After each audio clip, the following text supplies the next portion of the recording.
بسم اللہ الرحمن الرحیم۔ شروع اللہ کے نام سے جو بڑا مہربان نہایت رحم والا ہے۔ السلام علیکم۔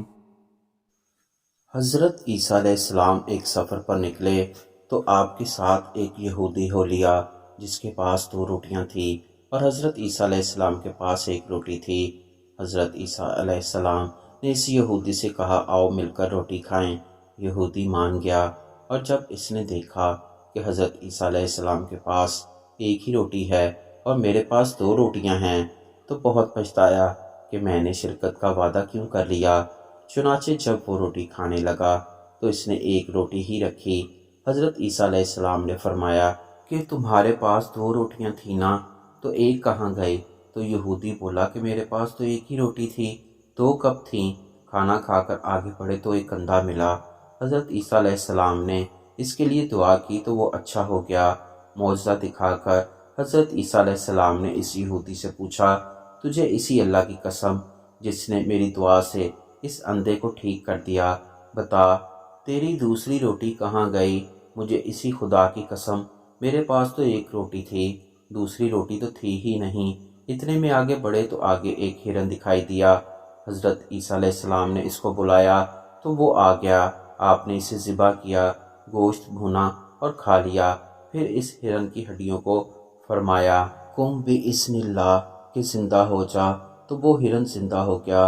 حضرت عیسیٰ علیہ السلام نے پھر یہودی سے کہا تجھے اسی اللہ کی قسم جس نے ہمیں یہ ہرن کھلایا پھر اسے زندہ بھی کر دیا، بتا تیری دوسری روٹی کہاں گئی؟ یہودی بولا مجھے اسی خدا کی قسم میرے پاس تو 1 روٹی تھی۔ آگے بڑھے ایک قصبہ آیا، عیسیٰ علیہ السلام وہاں رک گئے۔ یہودی نے موقع پا کر حضرت عیسیٰ علیہ السلام کی لاٹھی چوری کر لی اور دل میں سوچا کہ میں اس سے مردوں کو زندہ کیا کروں گا۔ چنانچہ اس نے قصبے میں اعلان کر دیا کہ مردوں کو مجھ سے زندہ کروا لو۔ لوگ اسے پکڑ کر بادشاہ وقت کے پاس لے گئے جو کہ بڑا بیمار تھا۔ یہودی کو پتہ چلا تو اس نے جاتے ہی وہ ڈنڈا بادشاہ کے سر پر مارا۔ ڈنڈے کا لگنا تھا کہ بادشاہ مر گیا۔ پھر یہودی کہنے لگا کہ دیکھو اب میں اس کو زندہ کرتا ہوں۔ اس نے دوبارہ بادشاہ کے سر پر ڈنڈا مارا، بادشاہ زندہ نہ ہوا تو یہودی گھبرا گیا۔ اب لوگوں نے پکڑ کر یہودی کو پھانسی پر لٹکا دیا۔ اتنے میں حضرت عیسیٰ علیہ السلام پہنچ گئے۔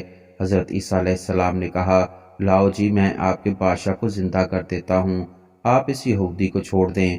تو آپ نے قم بِإِذْنِ اللہ کہا، بادشاہ کو زندہ کر دیا۔ ان لوگوں نے یہودی کو چھوڑ دیا۔ تمہیں اسی اللہ کی قسم جس نے تمہاری جان بچائی، بتاؤ دوسری روٹی کہاں گئی؟ یہودی نے کہا مجھے اسی اللہ کی قسم میرے پاس تو دوسری روٹی تھی ہی نہیں۔ آگے بڑھے تو انہیں سونے کی 3 اینٹیں ملیں۔ حضرت عیسیٰ علیہ السلام نے فرمایا اس میں سے 1 اینٹ میری ہے، 1 تیری ہے اور 1 اس کی جس نے تیسری روٹی کھائی۔ وہ بولا خدا کی قسم تیسری روٹی میں نے کھائی ہے۔ حضرت عیسیٰ علیہ السلام نے وہ تینوں اینٹیں اس کو دے دیں اور فرمایا اب تو میری جان چھوڑ دے۔ چنانچہ وہ اینٹیں لے کر چلا گیا، مگر اللہ تعالیٰ نے اسے تینوں اینٹوں کے ساتھ دھنسا دیا۔ پیارے دوستو، اس واقعے سے یہ ثابت ہوتا ہے کہ جھوٹ بولنا اللہ کے نزدیک کتنا بڑا گناہ ہے، اور پیغمبر کے ساتھ جھوٹ بولنا بڑا خطرناک ثابت ہوتا ہے۔ اس سے یہ بھی ثابت ہوتا ہے کہ دنیا کا لالچ انسان کی بربادی کا سبب بنتا ہے۔